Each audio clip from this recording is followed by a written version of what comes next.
Laugh Factory Network. Wait for it. Wait for it. Who am I? You sure you want to know? What does that make us? Sidekicks? It's the Trusty Sidekick podcast with your hosts, Jay Washington, Bobby Hill. What's happening, everybody? We are back. It is episode 77 of the Trusty Sidekick podcast here on the Laugh Factory Podcast Network with me, your resident supervillain, Mr. Jay Washington. And me, your resident superhero, Bobby Hill. 77 episodes in, and I still dread recording sometimes. I thought you were going to say 77 episodes in, and I still don't know why they're making a Gambit movie. That is something I still don't know. I just, you know what? I like doing this. This is fun. I enjoy doing this. I enjoy everything that comes out of it. I always say I dread doing it because I'm just tired. I don't have the energy like I used to. Yeah, honestly, you had life-saving surgery like a month ago, so your energy will get back, I promise. Okay. But for me, the only thing that's struggle is just producing the thing, like getting everything together and making sure we've got all the. As we've recently, or at least as I recently discovered again, like I didn't know before, but again on Reddit, that people will try and take you to task for any and all things, and so the idea of trying to get it into a scope where it makes sense, I'm not missing anybody or anything when we're putting these notes together, Dude, because we will get an email. The internet will drive you crazy, and I mean the internet by the fans. Listen, I love you all that listen to this podcast. I will say we are grateful for every listener. I'm grateful for every listener, but there's some of y'all that y'all have try to argue back and forth like, it ain't true, it ain't happening, I heard this on YouTube, this, that, third. Let me tell you something. I spent 4 years in radio in Chicago before I did this. I know how to research stuff before I have it come out on this podcast. I know how to make sure anything that we put out either on this podcast or on the website has been checked and made sure it is pretty much good to go. Yeah, and the only thing, of course, like anybody, people can be duped. So if people who are involved in a thing decide to lie to you, then you just get stuck on a lie that they were telling to confuse other people. Exactly. But, you get treated as when you're trying to work in some type of journalistic fashion with real morals and ethics or whatever, you ideally want to try and protect sources. You ideally want to not burn people. Right. You ideally want to make sure you put out the right stuff. And so, we occasionally get some arguments with some people that don't understand how the process works, but we will get into how that whole thing came about. How was your last week, Reese? My last week was good. Before we get too deep into it, I do want to announce this. We have... We'll announce that. Let's get this. Because I want to make that announcement, and then I want to roll. My last week was fine. I was very busy. We're comics. We're all over the place. Shows, loving on people, seeing you perform again, which is good. It's the first time I've seen you perform since you put a hole in your neck. Wait, since I put a hole in my neck? Since your neck got all holy. So according to Bobby, I was just sitting up one day like, you know what, man? You know how my neck Jay's is not holy, but his neck is. I'm holy, you know what? I try to be holy. But go ahead. No, it was a very good and busy week in the rain in Los Angeles. We have rain out here. God. People say thank God. I didn't move here for rain. Did you? You moved here for rain from Chicago? Let me tell you something. I'd rather take rain than snow first and foremost. But also rain. That's a fat dude love. That's a fuck out of here. But also, what rain does is it allows you to remember that this is a real city. I hate that whole every day is a sunny day. Yeah, but you should have moved to San Francisco. Man, fuck that. I ain't got that kind of money to pay rent. Look, I'm struggling playing now. We're almost on the streets now. Shit. Me in San Francisco. How much is your rent? $22,000 a month. How was your week, man? It was a lot of shows, man. Shouts out to all the producers that had me. I did The Business at Little Joy in Echo Park. Nice. Shouts out to Hilarity, Quincy Johnson and Anye Malik. Shouts out to Neil Nanda for Unnecessary Evil at the Westside Comedy Theater. That show was so dope, sold out. The lineup was amazing. Shouts out to MK Paulson, Kyle, and Steven for their show Golden Hour Comedy. It's a great show. In Frogtown, which I didn't know where the fuck Frogtown was. I was like, the fuck is a Frogtown? It's because there's a brewery, and it just decided to name the neighborhood after the brewery. But, it was cool. Doing a lot of shows. It's one hell of a brewery. I haven't been in there. By the way, that's one of my most hated words to say is brewery. Say it again? Brewery. We're gonna do the brewery challenge for Bobby. I couldn't pronounce my R's as a kid, So- which may be one reason why I go by Bobby instead of Robert. But brewery is for sure Can you not say one of my favorite library? words. I can say library. Okay. There's been a lot of work, but we got there. But yeah, it's been fun being back on stage a lot, doing a lot of working between that, the regular stuff, man. Just trying to stay busy and active, trying to just drown out my regular sorrows in life because I refuse to get back on my antidepressants, man. So I'm just gonna go ahead and keep. Oh, good. Yeah, I refuse to get back on my pills. But nonetheless, man, we got some dope news that I wanted to get into before we get into all of your Marvel and DC live action news. And it's some breaking stuff where we have been partnering up with some things. And Bobby has the information on this big one. And I want Bobby Hill to break it for you guys. Yeah, we want to share this with you. Marvel has partnered with Stitcher, which is a podcast app that either you may be or may not be listening to this podcast currently on. Our podcast is free. Some podcasts cost money. And some podcasts you need a premium account to access some of the content that they've got. Marvel and Stitcher have partnered up to do a 10-episode serial podcast. It's Marvel's first serialized podcast or podcast of any sort. This one is based on Wolverine from the X-Men. It's actually called Wolverine: The Long Night. It's a 10-episode premium podcast on Stitcher, and we have partnered with Stitcher to give you a deal so that you can actually use Stitcher Premium free for a month. Yep, a free month of Stitcher Premium on us. You can go to stitcher.com/premium and then put in the code word Trusty. That's the promo code in all caps, Trusty, and you'll get yourself a free month of Stitcher. If you've already been paying for Stitcher, I'm sure you can find some way to get yourself a free month if you use that podcast, if you use that right with the right email address, I'm sure. But get yourself your free month. Listen to Wolverine: The Long Night. The cast and crew is great on that one. It's a bunch of people that you've heard and seen before.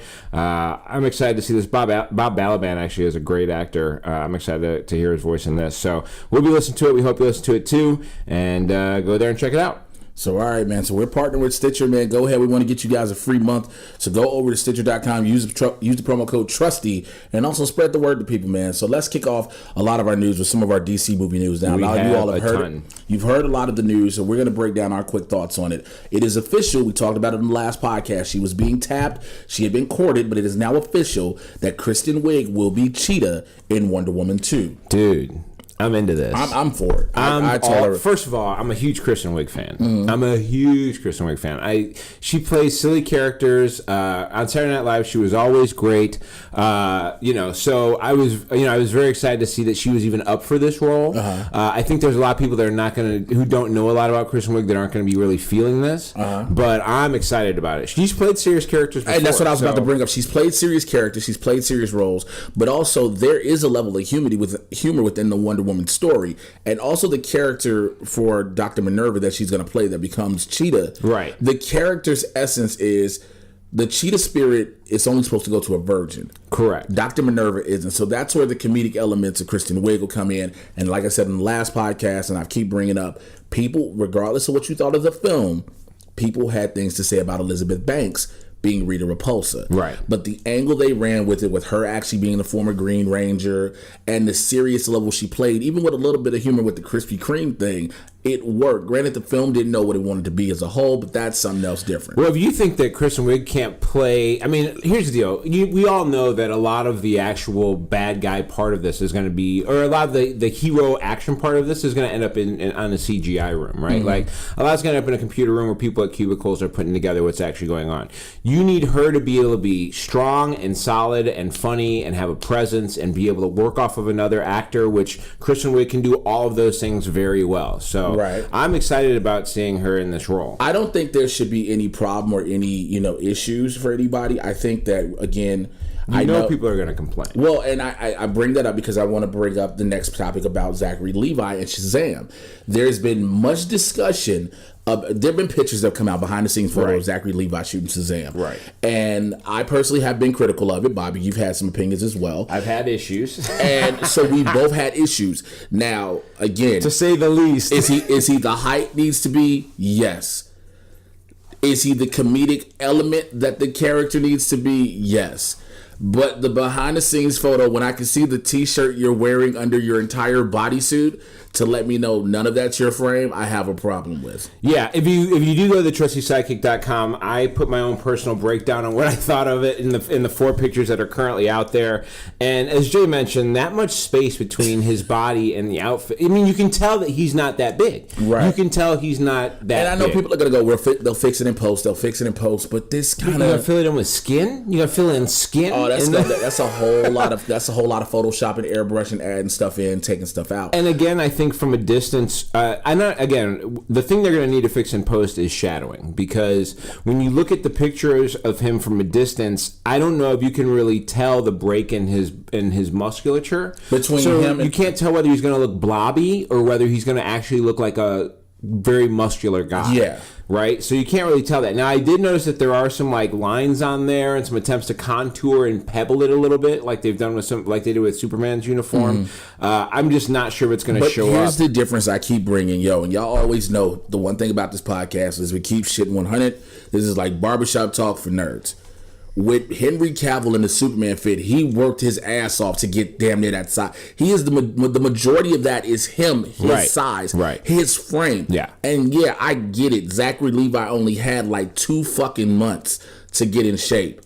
Why didn't you not cast him earlier? Right, or get him better steroids, or do whatever something. you're gonna need to get him in there. Give him all of the deer antler spray. I will say this though, like as a costume on its own, it looks very much like the it, costume right? hits like, on point. If you pull up pictures of Captain Marvel or old school pictures of Shazam, this is what the guy looks like. Now I'm guessing the bright yellow is going to be turned into something CGI. I'm sure that's going to be lit or lightning. It's going to probably all the time. move. It's going to glow the I whole guarantee time. it's going to move. Yeah, he's going to be able to shoot something out of there or whatever. They're going to make it ridiculous. Probably something silly, but I just don't think he looks good in it. I think that you could unzip the side of that thing and then a small guy would jump out of there.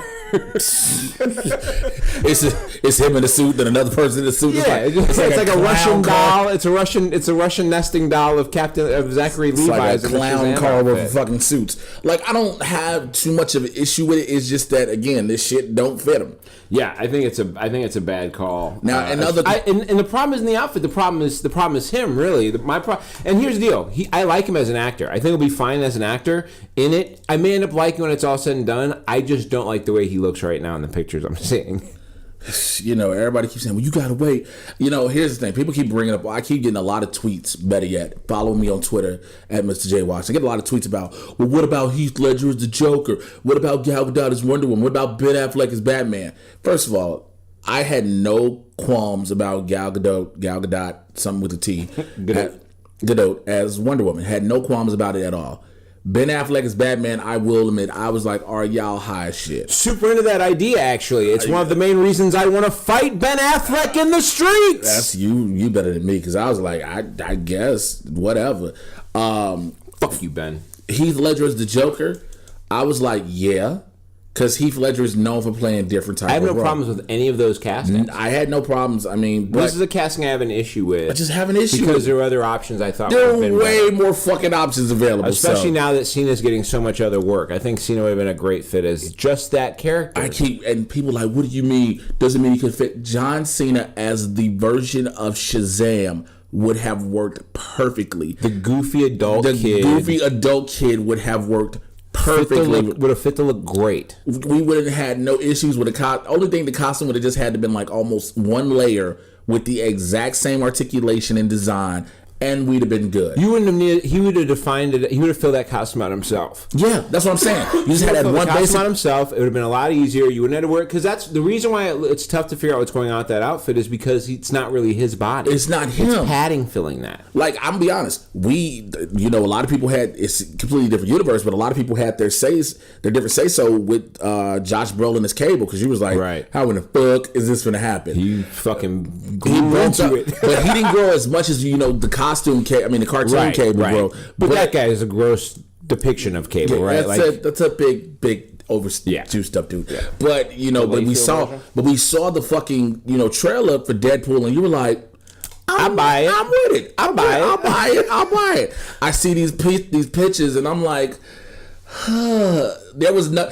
And yes, I saw Josh Brolin take Instagram photos working out, getting bigger and bigger, and I was like, for what they're doing with Deadpool, okay.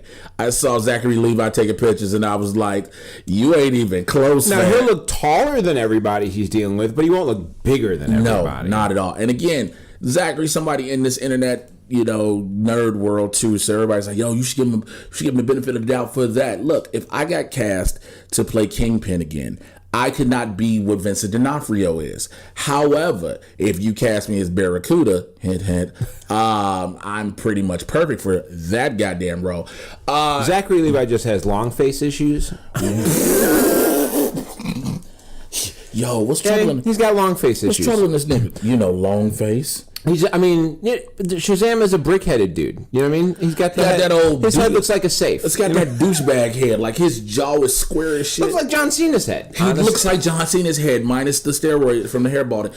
Speaking of other movies that shouldn't be made, there is again, if you've been under a rock somewhere, there's a Joker film. This is your first decision of things to listen to after you've been under a rock. I'm sorry. First of all, for all the fucked up decisions you made, you're like, yo, I've been under a rock. As soon as I get out of this rock, I need to go listen to Trusty Sidekick. No, as soon as I heard about two black dudes, right? They was talking a whole lot of shit about comics and shit, and I heard about a Joker movie. I just couldn't wait to hear about this Joker movie. So they are basically making a live action movie version of The Killing Joke, which I think is a well, at least they're stealing the idea of Joker being a failed comedian. That's what they're taking. It's not they're not necessarily doing the Killing Joke. Okay, yeah. They're taking the concept of the Joker character coming from a guy who's a failed comedian. I still hate that. I hate the idea of a Joker prequel. This is what happens when you let guys that used to write comedy movies, who've hung out with nothing but comics, write a movie about a super villain or anything. I fucking hate that. Okay, so the guy used to be a comic, right? Right? Because I hate this idea. Man. The beauty of the Joker was you never understood his background. That has always been the part of the mystique behind it. Right. You could assume he's a comedian, right, or you could assume he just lost his motherfucking mind one day and just started giggling. That is what drugs and anarchy will do to you, okay? Yeah. The only interesting story... Because that'll make you just giggle like you fucking lost it. The only interesting story that's ever been cool about the Joker was the one from the original Batman movie where he falls into the vat. That's the only thing that's cool. But it was kind of weird though, the fact that the Joker killed Bruce's parents. That was the only weird part behind it. Yeah, I guess. It's like I guess with the devil in the pill. It was the right age for that. Yeah, what the fuck ever. Anyway, so yeah, it's gonna. And they also are the Todd Phillips version. This is the one they're working on. Whatever. Several nods to Martin Scorsese's earlier film, his about a failed 1980s comedian. It's called The King of Comedy. So we're gonna tie the two together. And plus, Martin Scorsese is producing this one anyway. So yeah, this is the Joaquin Phoenix version that Joaquin Phoenix doesn't even know about, and he is trying to be the Joker for this. Yeah, he doesn't even know he's supposed to be in it. Apparently, they asked him about it. He goes, "I don't know what you're talking about." So fucking just gonna be on set one day, just like, why can't you do what you do? It's terrible. So, hey, we actually have some positive fucking news. I know because is it though? I feel like everybody's like, yo, y'all just shit on everything. Yeah, everything's terrible right now. When we talked about Kristen Wiig, that was good. So in DC's news, Flashpoint finally has directors. Yay! After the longest fucking search for directors for a movie, which is really... You corrected me about this on an episode before I first announced that they were in talks, because you reminded me that it was not a done deal. It was not a done deal. Bobby was like, no, it's a done deal. I was like, Bobby, no. They are just in talks. Now, this would be the third set of directors or fourth? For third, because you had Rick Famuyiwa, who was the initial director. I'm glad you said it, so I didn't have to. Okay, because I've said it so many times, I better know how to fucking pronounce it.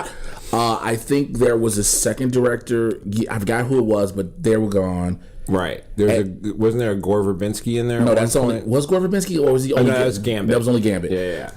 It just had... I think this is their third. Right, because directors were... Like, Robert Zemeckis was mentioned, and everybody was like, please, God, just get him. Yeah. But now, officially, the writers from Spider-Man Homecoming, John Francis Daley and Jonathan Goldstein, are officially your directors for Flashpoint. Right. So... Ezra Miller's still locked into this. Kirstie Clemens is still Iris West for some reason. Somehow they ain't got nothing better to do. Billy Crudup is still in jail in this. I'm afraid they are actually going to try to do a Flashpoint movie. I am concerned about this. I'm deeply concerned about handing. I think calling this movie Flashpoint is a problem. Is a very big problem. Yeah. Like, yo, you don't. The reason you call something Flashpoint is you're out to get out of bullshit. aka Ben Affleck. Yeah. And like, can we just move on from that? Like, if he's not there, he's just not there. If he's not your Batman, fuck it. But if you're gonna do, because I don't want them to. Also, I don't want them to do the Flashpoint paradox. No. Where now, fucking Jason Momoa and Gal Gadot are now having sex, and then Gal Gadot kills Amber Heard, and then now the world goes off, and we still don't care about Ray Gibson, whatever his name is. I call him Gibson. What am I thinking? Life. Well, we don't care about Ray as fucking Cyborg. You know what I'm saying? If you're gonna do it, let's do the change the timeline thing. Yeah, no. I don't think they should be doing this at all. I think this is way down the road for a story for them. It's way jumped into the future where the Flash was as a character by the time they started doing this. This is just not, it's not for them. What do you want to see out of this Flash movie? That's the best question to ask. I'm not going to get it, so I'm not even sure there's a point to it. I would much like to see an early Barry Allen. So you want if he's a young guy, yeah, you should see an early Barry Allen. So you want to see what happened, Barry. So you want to see him with his hair, because remember in Batman v Superman, Ezra Miller had long hair. So is that the type of Barry you want to see? I would take him somewhere between there and here. I just don't think Flashpoint should be the next direction for this character. I don't think next. I don't think it should be the first. I would even go for an evolution from the Flash we saw in Justice League to like becoming like a more modern version of Flash before we get to Thawne, before we get to Flashpoint. Like Flashpoint seems like it's a movie or two from now. Flashpoint should be the Civil War. You know what I mean? No, that's going to be Injustice. That's going to be I think they're jumping the gun because they're not sure what stories to tell. Jumping. Hey, hurdling the fuck out this gun. Surprise. And something that I have a lot of hopes for personally. I hope the shit that this happens. Greg Berlanti says that his Booster Gold movie is still in development, and they do have a script that they like. Booster Gold. They are currently just waiting to see what is going to happen with the DCEU. Yeah, so obviously, Homeboy took over from Lionsgate recently. They still haven't figured out everything that's going on from there. They did name these directors for the Flashpoint movie, which is great, but obviously things are not tied in directly to the DCEU. That's probably not their foremost thought. Now, Berlanti's still working on it. He's still, I don't know how many hours this dude's got. Release this bitch on Netflix. I mean, he's probably going to not have a whole lot of Supergirl to worry about soon, but... In other words, ladies and gentlemen, Melissa Benoist, Shyler Lee, David and they all would be in Booster Gold? They all are going to be looking for new work. And so people are like, before we go, because people are like, what are you surmising? And yes, I'm going to use a big word with this. What are you surmising? Listen, Andrew Kreisberg was you out here surmising shit? Yeah, bro, I be surmising. Niggas are out here in these streets surmising. Damn, Black Panther came out, all of a sudden motherfuckers gonna start surmising shit. Listen, Andrew Kreisberg created Supergirl, the show. There is no way in the Me Too Time's Up era that they are going to allow a show to keep on air. Yes, it is a female superhero, but that man's name has to stay on the show, and you have to keep paying him. You think they're going to allow that? Not going to keep happening. Not going to happen. Nope. So that's why we said Supergirl, they'll have more free time. Yeah, so he's ready. He said he's got a script that they like. They're just waiting for a final approval, and then we've got a Booster Gold movie in full-on production, which I think would be good. I'm excited for that. I think this is going to... I hate the fact that I'm even saying this, but it's going to be a question that's come up. It's going to be some conversation. Does this potentially put us back in, as what everybody always brings up every 2-3 years, superhero film overload? I don't even know what that's supposed to mean. Well, it's the theory that we're getting so much that we just are like, we almost get burnt out. But I know personally for myself, I don't. I enjoy every single film to go watch any comic book film, whether they're good or bad. I enjoy to go watch them regardless. I think you get a chance to, like I said before, to me, comic book film is not really a genre in and of itself. It's a place for source material, but they've made Macbeth how many times? How many times has Macbeth been put on the stage? Thousands? Tens of thousands? I mean, so what? So who cares? I mean, the other thing is that when you can reinvent the type of story you're telling, a la New Mutants, a la Legion, a la, you know what I mean? You see, a la Bim Bam. I got caught on a la, I didn't know where to go. Because I was like, where the fuck is... But no, I mean, the idea of being able to tell a story in which powers exist, but it's not just a superhero story, is what is starting to happen, right? Like, but that's always what's happened. You look at Game of Thrones. Game of Thrones has people that have abilities in it. How is that? That's not a superhero show. Why? Because it's also fantasy? Like, well, I think because right? it's considered. But here's my thing. If the problem is people with powers, well, there's all types of shows where people have powers. Once Upon a Time is a show with people with powers. Yeah. Grimm is a show with people with powers. There's all types of shows that aren't necessarily superhero, but there are heroes and villains and abilities that are beyond normal human abilities. These just happen to be people who originated in a comic book. Mm-hmm. So what? So, can you tell a good story? I think if you tell good stories and you give a reason for people to come out and the characters are interesting, then you get something good, which is our problem that we've had with DC. Yeah. Is that there's great source material. Well, speaking of source material to other things, Titans, the DC streaming TV show, live action, the recent release of the episode titles has come out, and there's an episode title for episode 7, Jason Todd. Now, not previously known to be a part of this whole thing going on If you don't know who Jason Todd is, he is the Robin that gets his ass beat to death by a crowbar, or so we think. Right. Turns around and comes back and becomes the Red Hood. Now, this Titans has a Dick Grayson in it already, who's played by a guy who's semi-young, 22, 23, I think. Robin is Dick Grayson or is Robin Tim Drake? Well, see? We don't know who Robin is yet. We haven't. I thought Robin was Dick Grayson. Oh, he is Grayson. Yeah. Dick Grayson is. Oh, he is Grayson. Okay, so he is. There's a picture of Brendan Thwaites. Right. And Robin I didn't know I didn't know if he was Grayson. Yeah, that's Grayson. Okay, because I knew he was Robin. I didn't know if he was Grayson. That's Grayson. So now we're getting 2 of the 4 Robins. Right. And people are like, what do you mean 4? There is Dick Grayson. But if Dick's the first, that means that Jason Todd has got to exist somewhere as a younger version. It's not Red Hood Jason weird. Todd, right? Yeah, that means it's Jason Todd, not Red Hood. It's not even Robin yet. Because Dick's still Robin. Because Grayson is Dick. Because there's gonna be so many Dick conversations. Dick Grayson is Robin currently, right? And he has to go on to become Nightwing before Jason Todd is brought on. Correct. And then he dies, and then here comes Tim Drake. And then, Batman. And then Damian shows up. Then his kid shows up, and then so. Who's a piece of shit, by the way. Can you imagine? Look, what an asshole entitled kid. Let Damian Wayne. Look, what do you expect? I mean, I wouldn't say that to the kids.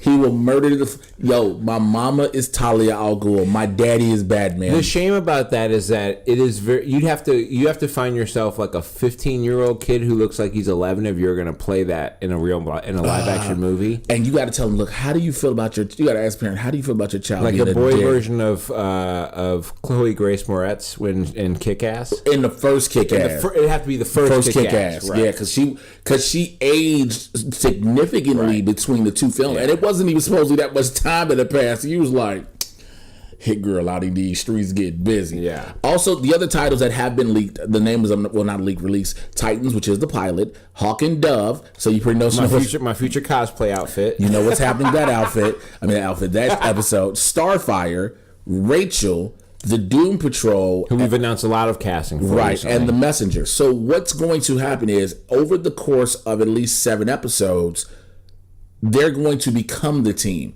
So it's not going to be 1-2 episodes, everybody's together. Right. You're going to really see, because I think for a lot of people, unless you grew up watching Teen Titans Go, Teen Titans, I'm sorry, Teen Titans, you don't really know a lot about who all these separate characters are. You may know Robin, you may know a couple of them here and there, but you're not extremely familiar. I think this will allow you to get used to who everybody is. Well, I like that. My biggest thing, and I keep saying it and I'll stick by it, I just want to see what Beast Boy looks like. I know. And I think they're just going to save that until the show. Right. Which I'm fine with, because if you're DC, this is your first show on your streaming site, you want to do that. So let's go into our Marvel news. Now, we dropped some bombshell news that a lot of people tried to come at our heads about.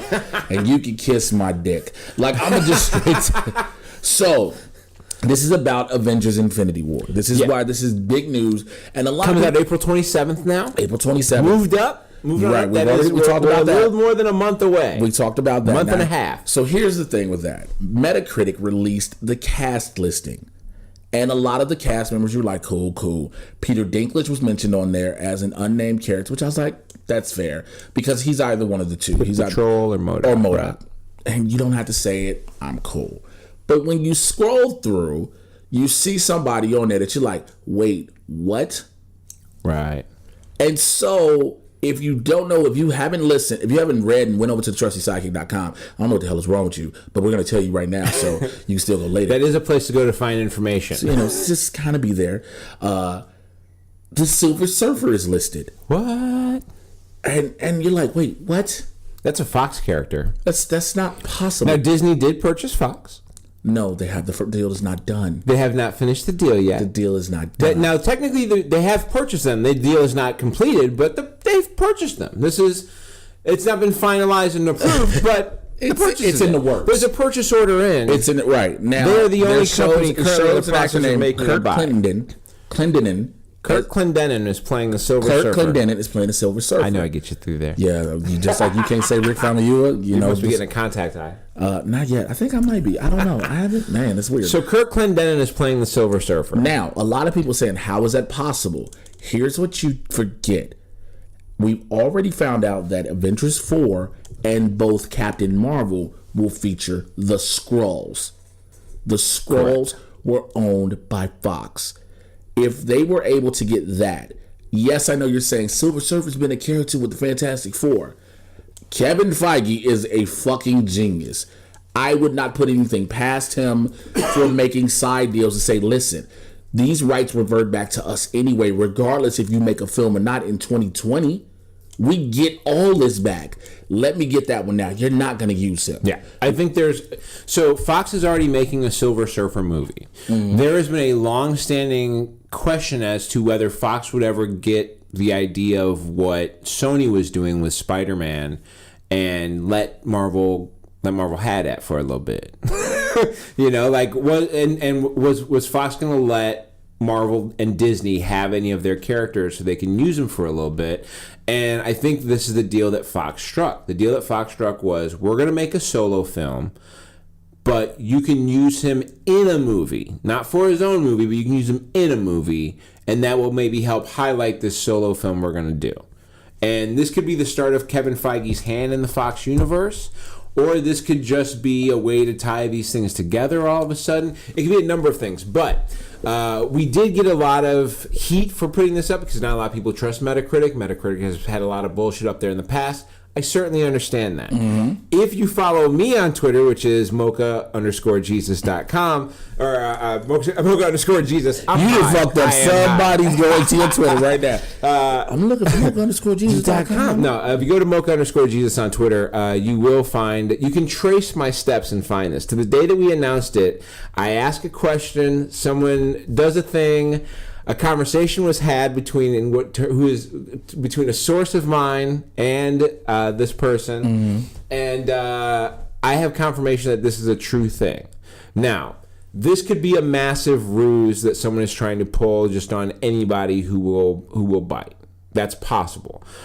The source is pretty close to the production of Infinity War, from what I understand of that source.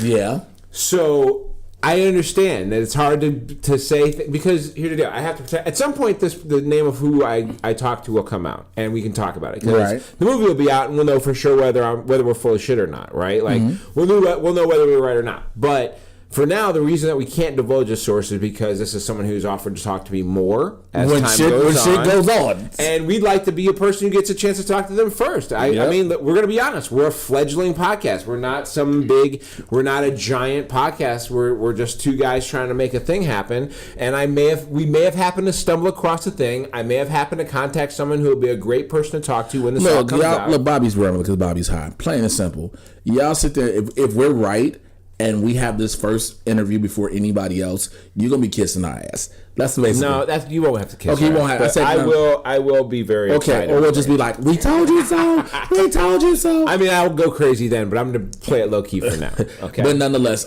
so yeah, we're hoping. But we believe that Kirk Clendenin will be the Silver Surfer mm-hmm. in the Infinity War movie, and then we'll go on and have a solo movie for Fox, and this will be the impending setup for how these two universes they connect. And there's so much cosmic shit going on in the future for Marvel's and that's Disney Marvel's universe, that's Marvel's Phase 4. Right, that's what I'm saying. That's their Marvel's next move. Phase 3 or 4, whatever phase. Phase 4 is outer space. Yeah, it's outer space. Speaking of which, Captain Marvel, screenwriter Geneva Robertson Dwart said that Captain Marvel has a very funny voice and it's more of an action comedy. I am fine with that. I am totally fine with that. Brie Like, Larson can do comedy. Have you ever watched United States of Terror? She's got good timing. Samuel L. Jackson can do comedy. Jude Law can do comedy. So everybody that's involved in this, Ben Mendelsohn, I'm good with this. I'm fine with that. I'm fine with this. Yeah. Spider-Man 2. Now, we talked about this before. A foreign actress is supposed to be doing a new take on Jessica Drew. Now, this is an expanding of the Spider-Verse, which is intriguing because of the whole Miles Morales movie that'll be the animated Miles Morales that comes out in December. There's been a few times that we've heard about audition tapes with European actresses on them, and we've had a lot of speculation as to who they might be. It turns out that it's probably going to be Jessica Drew, which I think is pretty exciting. I can look because I'd rather be Jessica Drew than Gwen Stacy. Yeah. Opening your door to a Spider-Woman movie is a smart move for Marvel and Sony. I think that adds to their credo. The Defenders is possibly a one and done. If you saw the 8-part miniseries, you can understand why. It did not, let's just be honest, it did not deliver like it should have.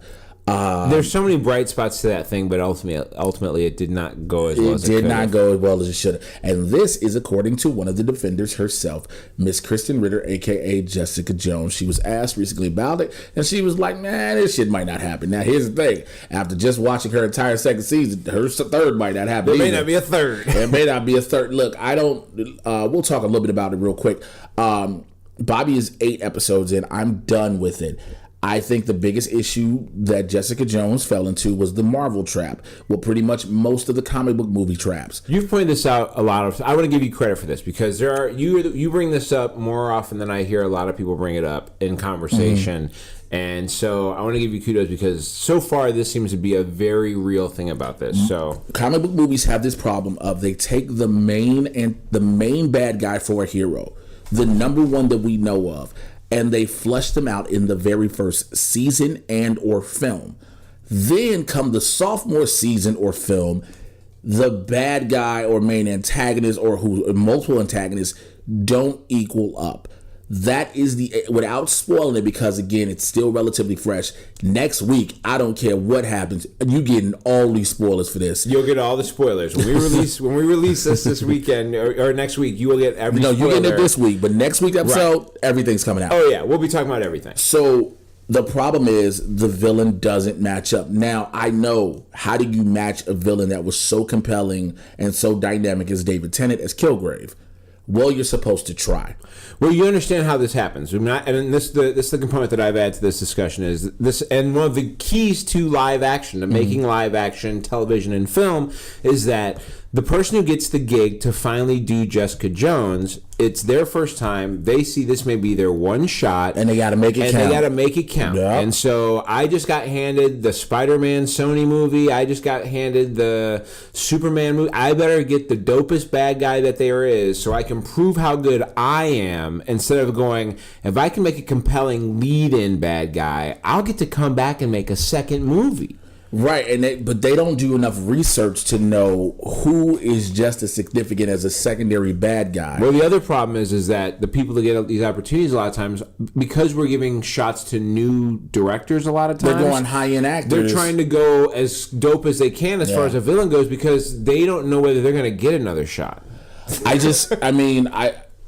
Again, with Luke Cage, you had Mahershala Ali as Cottonmouth. I would have loved to see him evolve further into the Cottonmouth, similar to the comic books, not exactly. I would have had something happen where he had to go away. Yeah, instead of come back later. Yeah, get him locked up. I didn't appreciate the death. Yeah. But then to go from Cottonmouth to Diamondback, and Diamondback was such a letdown. And you try to sell me on but season 2 focuses on Black Mariah, which but you built her up to need shades. What can Alfred Woodard do against Luke Cage? Yeah, I get it's different where it comes to Daredevil versus the Kingpin, because and honestly, Daredevil does the best job of this out of anybody, because he's a regular, minus the fact of having heightened senses. Daredevil's a regular dude. Yeah, and also as strong as you can't really do Daredevil without you really have to introduce the Kingpin in the opening season of Daredevil. You just can't go without it. But you're able to bring in some like the Punisher in season 2 to cause havoc, along with Elektra to cause more havoc. The hand was some of season 2. And here's the thing: you didn't kill Wilson Fisk. And so now you have a season 3 coming, and Fisk is back again And as also- a stronger, more dominant, more driven. He was still becoming the level of guy he needed to Right, be he wasn't himself. even the kingpin. So the now kingpin. he can for real be that dude that you were looking for, and season 3 can be a higher note for them Yeah. than season 2 or 1. So look forward The only people who've done it right so far. I'm just hoping that we get Heron Page. I just want Karen Page on drugs. The Heron Page. Heron Page, baby. Heron Page. Silver and Black, if you didn't remember, that Sony was also developing inside of the Spider-Verse, along with Venom and other films. They were doing a Silver That Saber. they shouldn't be doing. You shouldn't Everyone be- talking about a few films that shouldn't be getting done. The Silver and Black film next up on the docket. Well, may guess not what? be getting done. It has been delayed indefinitely. Right. It did now. In response, director Gina Prince Bythewood, she took to Twitter and confirmed that she's still working on the script. But as of now, Sony was like, "Nah, we ain't gonna do this." That is not the most important thing going on. We're not going to look for casting right now. We're going to need a bit of script out of you. It seems like they got a version of the script, and They were like, "Yo." somebody who's involved in making sure the script was okay was like, not good enough. Can we just wait until this Venom movie comes out before we go any further with this Before we shit? start judging all that shit, Because if can we do this right after this Venom, we gonna fuck up. Here we go into our. Let's go into our TV shows, man. Of course, you know we watch every fucking show that comes on. we have seen them all. Oh, I've seen too fucking much.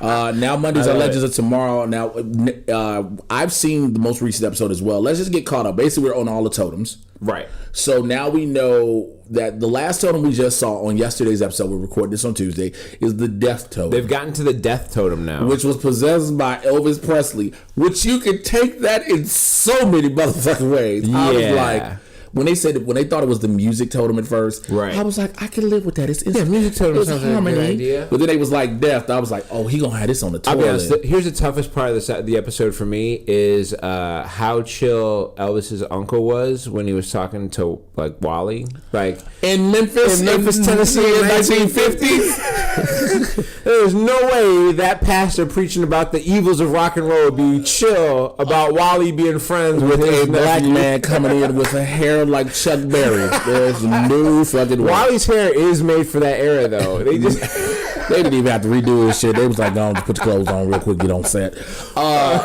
While your pomade is too tight for the 50s, dog. I'm gonna tell you something they're forcing, and I see it so much, and I hate it. The Nora and Ray relationship, and the reason I hate it is because Nora, the actor that plays Nora, is actually married to the actor that plays Ray. Right. So it's like we're gonna use your real life chemistry together. Now, Which is cheating. it's cheating like a motherfucker. But the best thing out of all the Legends of Tomorrow to me is still going to be Neil McDonough as Damien Dark. Oh my God, he's so good. Yo, why are you not on Twitter, dog? I just want to tweet you all of the love. Like, I was so happy to see in the previous episode where there were the two Damien Darks from different eras. with the long hair, Oh my God. and then him being the overprotective daddy. I was like, Well, that was, we've gotten a chance to see Malcolm Merlin and how he is, but we never really got to see Damien Dark and how he well, got that's to because be who Damien he Dark is making up for lost time. You know, Malcolm Merlin was just an asshole with his kids. Damien Dark is trying to be. I do like the whole Sarah and Ava thing. How about how the leader of the Time Bureau got killed? That motherfucker got the shit beat out of that, bro.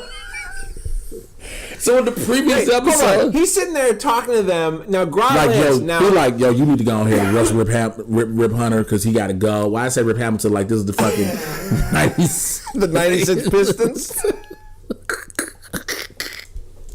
Yo, you got to arrest Rip Hamilton to get Bill that Beard's ass about it.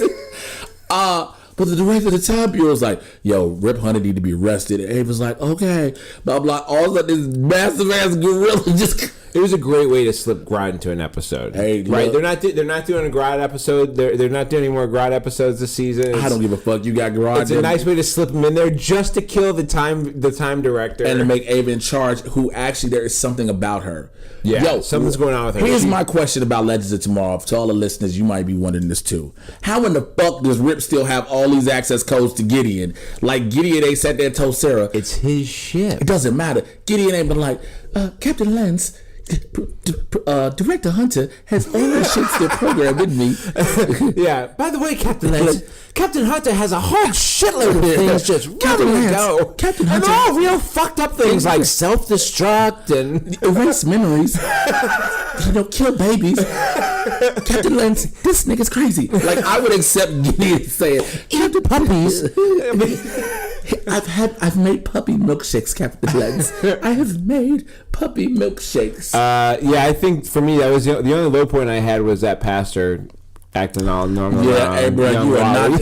You are not. Or How do you like the idea of? Or he was cool when he saw Nate and Amaya together. Yeah. How do you like the addition of Wally to the team? He looks happier. Well, and also I think there was a definite element. He gonna fuck. Yeah. He gonna fuck. What's her name? Yeah. What? Oh God. Zari. Yeah. He gonna. Look, Wally West is gonna get some speedster. And she gonna elevate him with a totem. And he gonna. Because Ray's moved on to Nora. Ray has moved off of Zari onto Nora. Because Ray and Zari at first were starting to get along.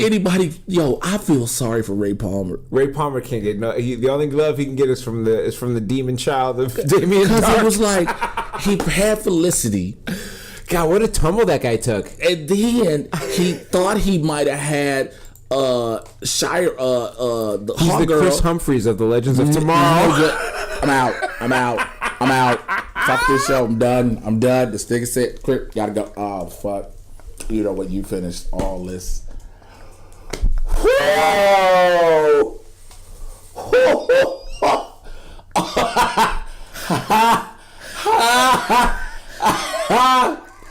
This is started at Felicity and got himself all the way down. And then he went to Hawk Girl. Then he went to Hawk Girl. He couldn't get no play off that. Then Amaya was on the ship. He was trying to get some of that Zambaziness. And Nate was like, that's mine, dog. That's mine. Let me swoop in. And then Zari came in. He was like, yo, you like technological shit? I make technological shit. We should technology together. Right. Let me insert my hard drive into your software.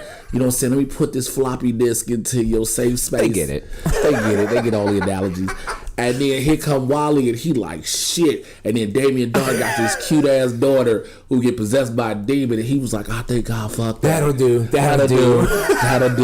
I'll do anything for that, because he's like, I can reach her. I do feel bad for a man. I feel bad for my man. It's like, yo. Even Snark came back and had Ray had the other Ray. Had the other Ray, like one Ray can get some. Ray. Look, Mick Rory has had so many STDs that has been beyond counting.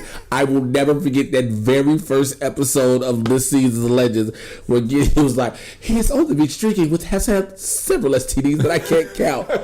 How many STDs can you have? Gideon can't count them. How much part? Yo, you were living the life.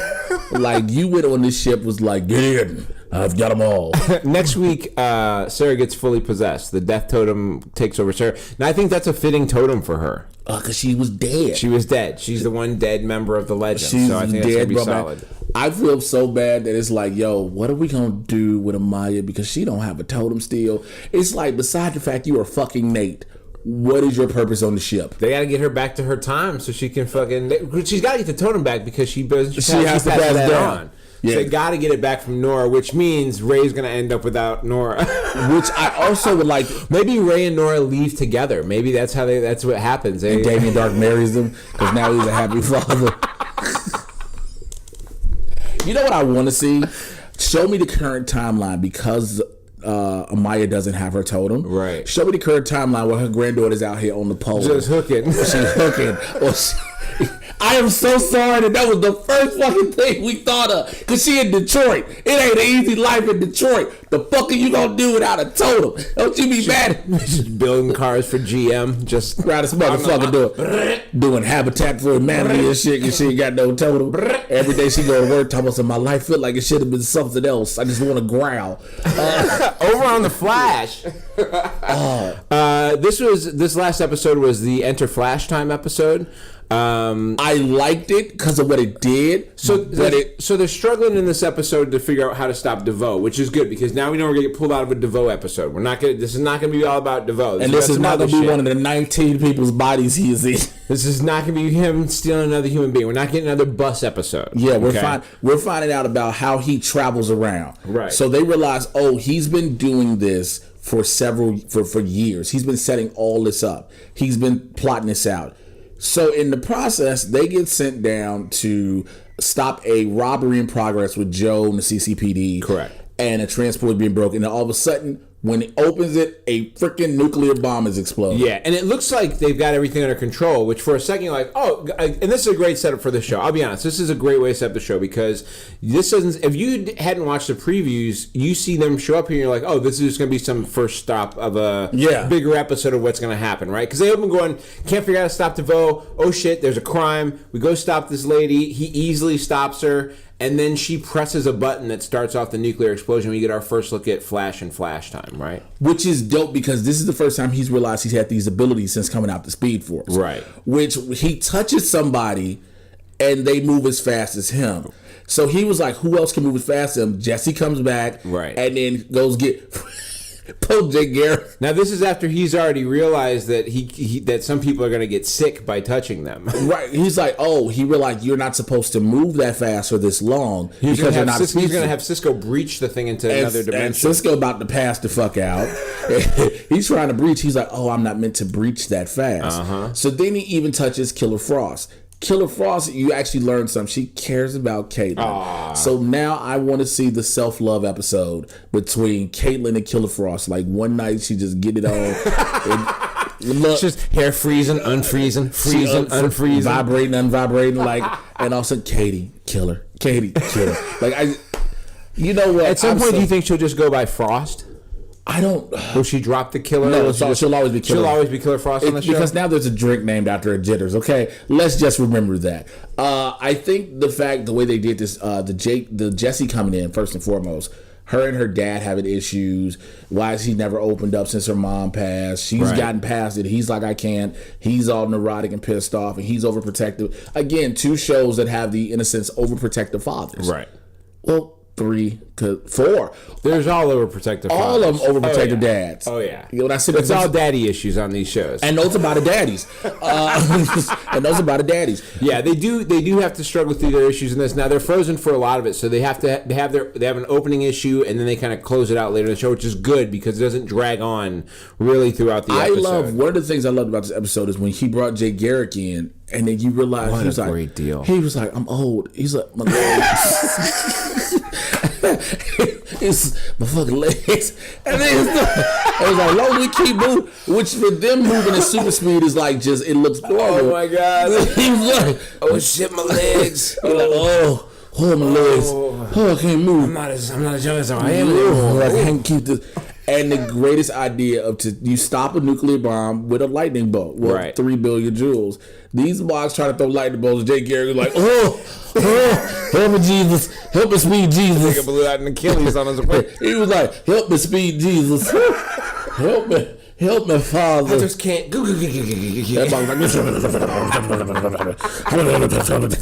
And of course, throughout this, he ends up finally telling Iris that he's not going to be able to solve the problem. And of course, she comes through with a great idea to fix everything, which is they are Team Flash, which has been really the theme of this season, right? That he has to really rely on his team, including Iris, to help get him where he's going. I have a question though. Yes, sir. When the fuck does Iris get a job? One, because she has to write a paper. Star Labs money. No, because she's supposed to write a fucking paper with the byline by Iris West Allen, and she gotta go back to work at the newspaper at some point. Did she just walk off and take a leave of absence? Like, yo, I ain't ready to come back. Ever since she got married, she just been. I'm on my honeymoon. I'm on my honeymoon. My man got me. My man got me right now. Listen, he got all this money from Star Labs. I'll tell you when I'm finna come back to work. And he got fired from the police department because some bitch ass nigga was lying on him. But the nigga came back in court and they were like, he ain't even real. Back in court. That is the most real shit that has ever happened. I think the highlight of this episode was that he was Flash for most of it.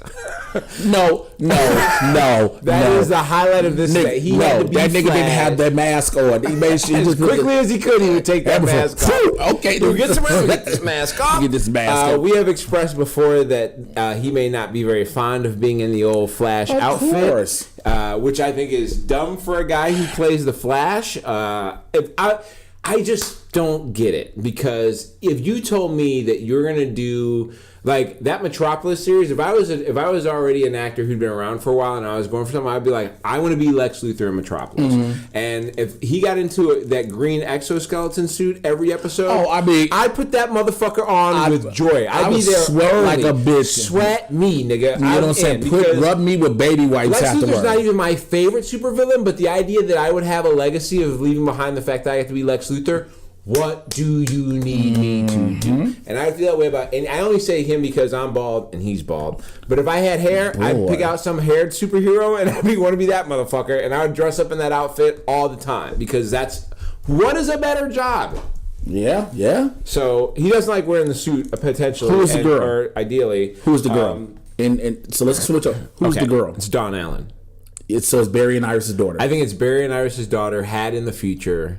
Far in the future. But now she comes back? She comes back, yeah. She's got some of the Speed Force. What is her purpose of being back? I don't know what the end game is, because DeVoe will she help beat DeVoe? Is she the reason he beats DeVoe? Is he the reason DeVoe is even a thing? A thing in the first place? What is but she plays a role because she's made 3 appearances there so far. Yeah, and she's at the wedding. She was at the wedding. She got She a was job. very excited at the wedding. She was so happy. Of course, she brought Cisco and what's his face, Ralph coffee String at Jitters, and then she bumped into Harrison and Caitlin. But when they left at Jitters, she had an evil look on her face. Now that could be to throw everybody off, but you believe she's their daughter. She was writing in symbols in the second time we saw her that were similar to what Barry saw when he came out the Speed Force. Yeah. So you think... I like this slow burn of this, though. I will admit, this is something that has actually... I'm cool with. I'm super cool with. Yeah. I roll with. Let's go into Black Lightning, man. Listen. Now, hold on. Next episode, Iris is getting the powers. Nope. Fuck that whole episode. Fuck that entire episode. And because that is my only hint as to why I think this is Dawn Allen, because one of the producers mentioned that Iris's outfit was a prominent connection, and Iris is wearing an outfit similar to what Dawn Allen, like also same color. Also, Jay Garrick tells you this. He says, "I'm training the next Flash. Are they ready? She will be once I train her." And that could also be Dawn Allen from another Earth. From Earth 3. Dawn Allen from Earth 3, and that's what could be going on. She could be over there just kind of... Because notice she didn't show up when Jay Garrick was there. Uh-huh. All right. There we go. Tied it together. Black Lightning, man. Black Lightning. Anissa Lynn and Jefferson are coming face to face. This is the best of all of them. This right now. Yes. And I think, honestly, this, Gotham, and Agents of S.H.I.E.L.D. are the 3 hot shows that are going on right now in the superhero world. Black Lightning has not failed since its first episode. Every episode has been solid. Again, I have to continually give props to Salim Akil and Mara Brock-Akil for making something that's just so fucking dope. Anissa has a power. She like, yo, I can help my daddy. she like, yo, we can do this. He like, what the fuck is wrong with you? Could you imagine being an activist and then getting superpowers? Hell yeah. Dude, it would be on. Yo, do you understand how much I'm taking out motherfuckers with hair? Because I'm an activist for the bald man. You're welcome to have hair if you like to have it. Just don't shit on those of us that don't. You know what I mean? You know what I'm saying? By the way, I'm bald by choice. I'm not struggling from losing my hair. You know, I'm not. I see those ads are like, "Are you suffering from hair?" I'm not suffering. I'm doing just fine. Is your life just gone wrong? I'm very happy, actually. Dude.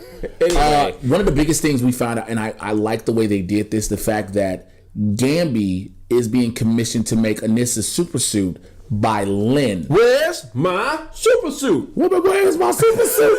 Yo, I would love for the suit to be in the house one day and Jefferson come downstairs. Where is my super suit? I just need one of those. I need one of those. Where is my super suit? Where is my super suit? Gambi is in this thicker than we all think and know. There's something going on with Gambi, obviously, that we don't know what's going on. Because we don't know he what it is yet. 'Cause he's tied in heavy to And Lady if you Eve. hear what he told Lady Eve, there's a balance. So it's like, yeah, we let you do certain things, but we keep it good. And we have to maintain the balance. And so she couldn't give him Tobias to kill off because she was like, he bring in money. Right. She's like, but I'll give you Joey Toledo. And who looks like a dude who has to be killed. yeah, at some like point. you gotta go. Well, we know there's a larger council behind all this. With the Shadow Council. We know there's a Shadow Council behind Yes. this. So obviously Gambi has a loyalty to them that is greater than anything else going on. Which I think in this next upcoming episode, we're about to find out more because now Jefferson is starting to not trust him. Right. But Tobias, he makes a plot. He's like, you know what? I'm gonna kill Lady Eve. You know what I'm saying? But I can't do it. You know what I'm saying? If I do it directly, I might as well just throw myself in the grave right next to her. So what does he do? He hires the assassins from earlier with guns that mimic Black Lightning's powers. Right. Which is from the comics. And then his sister gets killed by a bullet. You know what I'm saying? While he's going at Tobias. Honestly, that's a great series. It's that sequence that goes on there when you see Lady Eve fighting for her life against Using the killer, dude as a shield. and also at the same time Black Lightning chasing down Tobias on the other end. And when he first caught up, he was like, well, I'll be damned. And that mom just blasted. He ain't say nothing. That mom just like, zzz. I thought she was home free. I thought Lady Eve was gonna be home free, and then when dude popped out the casket, I was like, "Oh shit!" Because for a second I was like, "Damn, this chick is dope as fuck." I was like, she dope as I was like, fuck. Jill Scott is a murderer. And this nigga came about the casket like they live was like, It was one of the first times I was like sad for a main. I was like, no, I would have loved to have more Jill Scott in but this. there's potential she can come back because They brought dead Lala is back. not always dead, And they then brought back. Oh boy, the original. Lala. Oh yeah, Lala. And what's her face came back is a dust person. Well, she's a ghost. Lawanda. And yeah, Lawanda come, but now the thing is, everybody that he's killed becomes tattoos on him. Right. Which is gonna be really eerie when this nigga starts seeing everybody like, yo, nigga, you ain't have a tattoo. Yeah. Now you got all these faces like I'm a interested mural. to see how they're gonna tie all that together. But to me, this is Remember, the 13 episodes. So it's not a whole lot more. well, congratulations to the cast and crew of Black Lightning for great. being renewed for season 2 already, which is weird because none of the other shows have their orders. It is officially the only CW show, The only CW superhero show, yes, that has to its orders. to have gotten its second season. Yes. Yeah. Now let's go to the show that I used to love so fucking much. This is the one that started it all. And I used to just love the shit out of this show. Now it's like, what have you done for me lately? Well, they're running out of places to go. Running out of a lot of shit to do, it seems. Arrow has now gone. So we're bringing Laurel back as Laurel from Earth 2 is now saying she's Laurel Lance. Plain and simple. Right. And she used it to basically tell Quentin and Dinah, you can't kill me. Yeah, this is a smart move by... Actually, this is a smart move by a character that we've seen continually make smart moves to keep herself alive over and over again. I know people who hate this character. Like Black Siren version of Laurel? They just hate Laurel. They hate Laurel in any version. In any version. Yeah, I know. There's people that are very big on Sarah adamant over Laurel. They're like, yo, can y'all just kill Katie Cat, like decapitate her? Yeah. So she never comes back. You find out that she's supposed to be trying to help him. She's still really working with Diaz, who has a bigger part. See, again, the bad guys have these bigger ultimatums and ulterior motives that we find out, because now he has a reason why he's trying to set Oliver up. And I really want to know why, because I don't have 22 episodes to keep figuring this shit out. Oliver finds out the reason that he was going to get off because Renee wasn't going to testify. Right. He found out how the DA has info on him, and it's Roy Harper. Like what? Like what? We get a Roy Harper sighting. We get a thick Roy Harper. Like, well, Colton Haynes did get married. Colton Haynes got married. He was like, and sometimes you get married, you're like, I'm happy. He was like, I ain't got to. Colton Haynes before looked like he wasn't human, like he was chiseled from stone, like he was created. And now he looks like, he's a regular dude that'll go to the gym 3 times a week. Right, he's a 3-time a week dude. He is not a 3 times a day gym dude anymore. He's a 3 times a week dude. Right. Diaz kicked Ready to force a confession. He wasn't confessing. Thea goes to save him. Ollie pulled her ass out. She was like, I gotta save him. She was so mad. Oliver was like, you get the fuck up out of there. I like that we don't have to deal with Renee and Curtis bitching in this episode. I wanted to see Curtis struggle fight again. He had such a hard time. Because that fight he had against Oliver, like, yo, what did you think you had? I do love Curtis, but I'm glad to see it not be another episode of these guys arguing over trust again. Oh, I don't trust you. I don't trust me. We don't trust each other. Nobody trusts anybody. I don't trust my mother. You don't trust your son. When they were in the hospital for Renee, I was praying the doctor was going to come out and say he died. I'm sorry. He's not going to be able to speak ever again. I was just hoping. I was hoping to say he didn't make it. Dude, I was ready to stand up and applaud if y'all had said he didn't make it. Because I've been a proponent of shooting. Then they had to put a statue up for his ass. No, you won't. Just shoot him in the face. Just he died. I'd just like to see him retire with his kid. He and his kid can go off somewhere. You know, they have to kill him off. Now Oliver, say he catches Diaz. He like, yo, I got you. And then Diaz is like, yo, you got me, but you ain't finna do shit. First of all, because Diaz is all up in the police department. He was like, bro, you just who you think I got, bro. I got more than them. Like, what you gonna do, fam? Then the police roll up, and this is why. First of all, the Green Arrow is a wanted vigilante, right? The police show up with their guns out, and the first thing the Green Arrow does is shoots an arrow with a cord to repel away. Why nobody shot this small guys behind me? Well, he didn't raise a weapon towards them. It does not matter. It is the Green Arrow. You are supposed to shoot on sight. Do they have a shoot to kill order on him? You never know. Again, Diaz, I don't know if the mayor would allow that. I don't think the mayor would allow there to be a shoot to kill order on the Green Arrow. The mayor may veto. I would love to see the Green Arrow get shot in the leg and Oliver pull out of the hood. Fucking goddamn guns. Like an angry father who got caught playing Santa Claus. What's wrong with you? What the fuck is wrong with you? Oh shit! Could you imagine fucking? I'm the mayor, goddammit! I'm the mayor. Hey, you bitches ought to walk in, okay? I can't walk, you bitches. Oh shit! Tia puts back on her suit, and Roy says something that I thought about. A lot of people didn't catch. He says, "Is that my hood?" Right. No, that hood has hips. I mean, you obviously ain't fitting in that hood no more, Roy. Man, that hood is sexy and sleek. You are not in that one, sir. Yours is bulky as fuck. Like, his hood was loose as shit. The final DC show of the week, Gotham. Hey, man.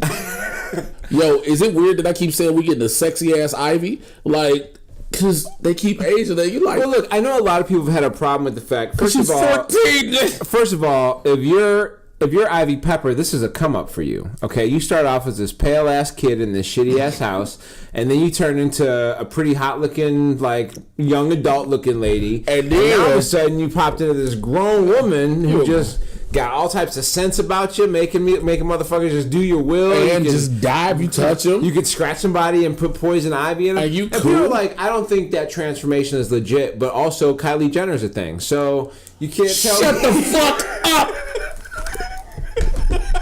You can finish this podcast on your own. Look on. I don't want to do this no more. No. Don't act like you haven't seen a before and after picture of Kylie Jenner.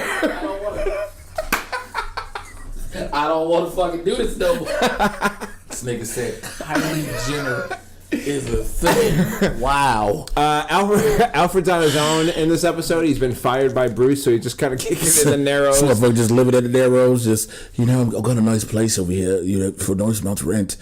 And then you see Oswald and Jerome are in jail together, so you get the return of Jerome, who apparently is not going to end up being the actual Joker when this is all said and done, which is such a waste of cutting up this kid's face. Fuck this show for that part. It's so great. It's so great. I do think there are a lot of things that were there are a couple Nolan-like things. I think the way that this guy's playing the Joker, the way he's playing Jerome, it's Nolan-esque. It's very Nolan-esque. It's very much trying to fit into that idea. But it's like, yo, stop saying when you keep bringing the Joker, you keep showing him and stop that. I also think the vision thing that Bruce has when he gets scratched by poison ivy, where he goes in that dream world and sees Jim with the mustache and everything. Oh yeah, I think that's also a very like the way this guy realized. There's a Batman sighting in there. He shows up and you don't see a face, but it is like a silhouetted version of what he's to become, which I think is really cool. They are starting to pull this a little bit more in line with what's going on. They're starting to. He's older now. He's about at an age where he could pop. You know what I mean? Does he leave? About the time this series is ready to be over, it'll be a good time for him to be leaving to go.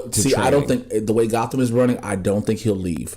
I think the way that if the series ends, he'll put on the cape and cowl. Yeah. He won't leave. He'll Yeah. just put on the cape and Yeah. cowl. You do see Lee take over the Narrows in this episode. Goddamn You right see you Butch should. Galzine return to being Butch Galzine, which is I am so disappointing to me. fucking mad. I'm not happy I am about so that. mad. Yo, you had the We greatest. got a taste of Solomon Grundy. Not And now actual I know Solomon my Grundy. name. I'm Butch. Now the only thing that I'm guessing will happen is obviously another blow to the head could turn him back into But Solomon why do we Grundy. even have to do So that? you can play with this character. That's Come why. on, man. Don't do that You wanted shit. Solomon Grundy all the time. Man. They need you, but see, you need to be able to use the character. Ladies you and need to be able to gentlemen, use the Bobby actor. Hill is the only avid fucking defender of Gotham. I am such an apologizer. Oh, you're such a Gotham apologizer. It's so fucking ridiculous. How about that TV ad for the Sirens Club, though? Sirens Come Club. on, that shit was so cold, dude. With Selena, the Sirens. She's like, it's good here. it's or good whatever. here. Oh, it like Everyone just- else was playing the role, and she was just like, it's good. here. Come here. So that's your Gotham City Sirens. I love it. I was like, I think it's solid. Okay, so The show's solid. I think it's starting to pull line. I'm interested to see where the Poison Ivy line will go, but it looks pretty good to me. Agents of S.H.I.E.L.D., our last show of the week. It is the 100th episode. Can you believe they got there? and they made it count. First of all, Noah jumping on a device that caused a rift that's bringing in people's worst fucking fears. Coulson is like, yo, this is how. He's like, all right. They're like, look, Fitz is like, yo, there's a way to fix this, but somebody might have to sacrifice themselves. Right. Coulson passed out. Now Simmons did some tests like, yo, whatever is in his heart is killing him. He's killing him. He's gonna die. Coulson's gonna die. He's gone. And Coulson was like, all right, so let me tell y'all what happened, right? So with Ghost Rider, you know what I'm saying? I told him, look, you come get me for a second. You put a hold on this. And Ghost Rider was like, well, look, shit gonna happen. Like, all right, he put a temporary thing, but when he left, shit just went crazy. I was Right. like, oh. And of course, he's dying from the point where Loki stabbed him initially, because he's been dead before. He's been dead. It's his dead tissue from where he was stabbed Yeah. before. And then the great thing is they do bring, you see a lot of Lash. You see the actual Hydra thing, whatever. What a throwback for 100th episode, right? Man, they basically took the 100th episode to curve all the way back to season in episode 1. You get Kree in this. You get Hydra in get this. Deathlock. You get Deathlock, a big return from Michael, the guy who becomes Deathlock in this. And he came back he came back on a Quinjet too. Yeah, well, I think that was a great redeeming opportunity for Deke Shaw, who you've questioned his loyalty throughout this season so far. You know, they introduce this character. Mm-hmm. You don't know if he's really a good guy or not. He does some things that are super questionable and sketchy at one point, and then kind of spends the rest of the season kind of redeeming himself to get to here, where he does the most redeeming thing he can, which is bring Deathlock back. He on a brings Quinjet. Deathlock, and he also calls a bunch of bullshit sightings of Daisy Johnson, Right. Just because Yeah. to make the army that's looking for Shield, throw them off to track. send people off. Yeah. Here's the thing with that. At the end, we do get the rift closed.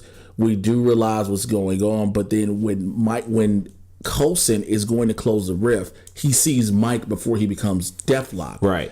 And Mike starts telling him, yo, what you need to understand is you're already dying, not what you Yeah, when he's think. going through the fear issue, he's like, He's like, you're not dying the way you think.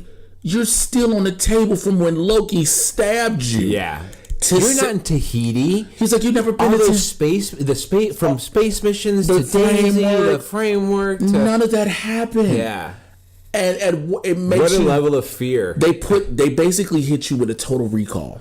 They hit you with a way that they can end this series. Yes, if this is the end, if the 100th episode is officially the end of Agents of S.H.I.E.L.D., they ended it in the most perfect way possible. Right. Because they said, we're going to close up every loose end by letting you know this has all been in your head. Right. You know, your life flashes before your eyes. You're dying. I'm really just an EMT. You're on the table. Mm-hmm. And then to say, let's do something else we need to do to close this all up. How do we do this? Gemma and Simmons and Fitz getting married. Right. And we're going to make sure they get married. Coulson's going to wed them, which his mind would have set up anyway. And we find out the truth of sorts about Deke. Because Deke gets a ring from a pawn shop. Right. He says, you know, it was a ring like this. My grandmother had a ring like this. Now, earlier, one of the General Hale, she has one of the soldiers go test some DNA to figure out who Deke is, because he doesn't have a social security number. He doesn't have a birth certificate. test his DNA. The moment he says that, comes back and says, we didn't find a DNA. We found 2 samples. Who are the 2 samples of DNA? Gemma Simmons and Leo Fitz. Right. So we find out that he's their grandson. He's their grandson. Which I think is pretty cool. What do you think as in regards to the way this show played out? If it is the last episode of the series. I think it was great. I was excited to see the way that they got back around to this, where they paid homage to all the people that they've had on here. They were able to bring back Lashley. They were able to hit everybody's fears. I think this series did a great job of kind of expanding where the Marvel Universe has gone so far. It was a great initial idea. I think the idea of Daisy Johnson as Quake was with the whole Quake line was a smart move. I love the actors that were on this. I don't know. I liked it. I liked the show a lot. And shout out to Jamie Jirac, who's a friend of ours, comic from Chicago. She hosted the panel after the show out here and had a bunch of people together for that, which was super cool. But hopefully I'd like to see there be more. I wish there would be more of it. Well, I think I was telling you this, and I also put this on my review on Stardust, which you need to follow me on the Stardust app. I do 3 to 30 second reviews on all TV shows and movies, not just comic book TV shows. I've watched some random movies and just told you guys about it. Right. They officially solidified the Agents of S.H.I.E.L.D. will not be Infinity War. Right. Now they do have more episodes coming of this, but they solidified. But this could be the last season. This could be the last season, right? But they solidified that they pop. Now, if it turns out that this wasn't a dream, but there's more episodes of the show. I'm just saying, even afterwards, right? Because now Coulson will keep thinking, right. Because again, Coulson will keep thinking, and he still has to die. Right. I hate to say it though. He's still gonna die. He's still gonna die. I mean, can he get to the season finale? So does the question become, when he dies, right? Is his death a death in front of the agents, which it will be, right? Or will they do that and then it flashes to him on a table, right? So yeah. I want to know. Again, for me, this show took a lot of twists and turns, as it being originally a show to be a bridge between movies. Right. They brought in a lot of characters. You were like, okay, I kind of see where you're going with this. Again, this is to hold me over till another movie. Then we started getting more movies, and so Agents of S.H.I.E.L.D. had to have a life of its own. Yeah. We were supposed to get 2 potentially good spinoffs from this. We were supposed to get Mockingbird, Marvel's Most Wanted, whatever, and then we were supposed to get Inhumans, because they both were supposed to be good. And in Inhumans, people still want refunds on their life, and we didn't get that shit. I have seen every episode, which you are a fucking trooper. I'm devoted. But for what it was, is a good show. Clark Gregg got a good run out of Phil Coulson after what we thought was over. Yep. And again, like you said, the supporting cast was great. They had a rough first season trying to find themselves, and I think from then on, for me personally, I've enjoyed their seasons. That season they had last year, I thought, was one of the better action seasons. The 3-part series they did, the 3-part season was amazing, and so I was surprised that it was. I didn't like the idea that it was even struggling to come back for this season. I like how it's I like when it veered off on its own and became its own thing, because it really allowed it to grow, cover, and be what. The only downside for me is that I like Agents of S.H.I.E.L.D. when it is an actual agency and not just this like renegade group. Because to me, my old remembrances of Agents of S.H.I.E.L.D. was always this cool like other actual military like agency that was doing shit, and not some guys that had like been dissolved and had to always be on the run. So I could have used more of that, but other than that, these core group of characters I thought was great. I think it is. I'm just, again, it'll be interesting to see what happens again. If it still does tie into Infinity War. If not, because what this big thing is. That's what I was going to do. So if it still is. But that's about all we've got here for the week, man. What you got coming up this week outside of I have no idea. The easiest way to find out is to go check me out at itsbobbyhill.com. You can find me on my socials at mocha_Jesus on Twitter and Instagram. Go to Bobby Hill Comedy on Facebook. You can catch me there, and that's where you can find me. You can find the podcast at Trusty Sidekick Pod at gmail.com. You can also find us on social media at Sidekick Trusty on Twitter, Trusty Sidekick Pod on Instagram, and go to thetrustysidekick.com for all your updates on everything. Also, remember to go to Stitcher.com/premium and use the code word Trusty. Get a free month on there and listen to that Wolverine podcast. All right, so make sure you find me on Twitter, Instagram, Stardust at Mr. J Washington. Stardust, yeah. That's Mr. J Washington, MRJAYWSHINGTON. This Friday night at 10:30, I will be at the Laugh Factory in Hollywood. So make sure you come out to that. It's going to be a nice show, late night show. Come have some laughs before you go kick it for St. Patrick's Day and get drunk all off your face. I think that's about it. I got a lot of stuff coming up. I'll update my website eventually. I just rebought the domain name. It's so sad. It's back in business. Just back in My business. man's on Netflix, but he can't keep his website going. Don't judge me, man. Shit's rough in life. But with that being said, we wrapped up episode 77 of the Trusty Sidekick podcast here on the Laugh Factory Podcast Network with me, your resident supervillain, Mr. J Washington. And me, your resident superhero, Bobby Hill. We will holler at you guys next week, man. We'll have a whole lot more information and everything. So take care. We'll talk to you then. We are out of here. Peace. That's what's up. I wish I'd have kept my eyes closed. I had my eyes closed for this whole closed thing. I wish I'd have kept my shit closed.